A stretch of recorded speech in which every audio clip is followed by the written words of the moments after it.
L'info écho avec Capital. Bonjour à tous et bienvenue dans ce Flash Info.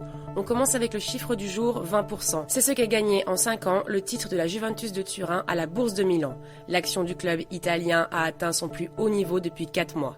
Si la bourse s'agite, c'est que Cristiano Ronaldo serait sur le point de signer avec la Juve. D'après les rumeurs, le club pourrait proposer à l'attaquant un contrat de 120 millions d'euros sur 4 ans. Pour le moment, la Juventus ne confirme pas l'information, mais le titre, lui, continue de grimper.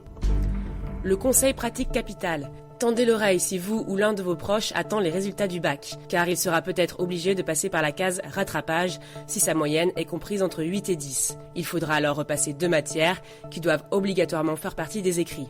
Pour faire son choix, il faut sélectionner les matières dans lesquelles on a des chances de grappiller des points. Visez notamment les épreuves sur lesquelles la note du bac est bien plus basse que celle obtenue durant l'année. En général, les rattrapages consistent en un oral de 20 minutes précédé d'une période de préparation.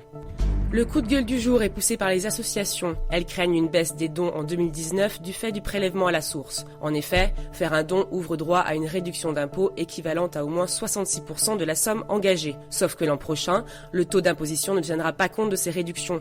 Il faudra attendre septembre pour que la situation soit régularisée. Les associations redoutent donc que les particuliers renoncent à leurs dons. France Générosité, le syndicat qui représente de nombreuses associations, propose donc une solution. Un versement d'un acompte représentant 30% de l'avantage fiscal dès janvier, une option pour le moment écartée par le gouvernement.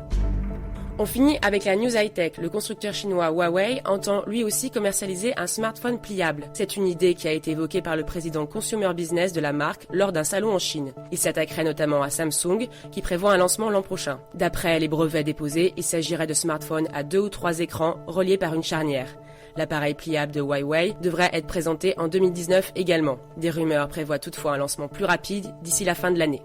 C'était l'info écho avec Capital.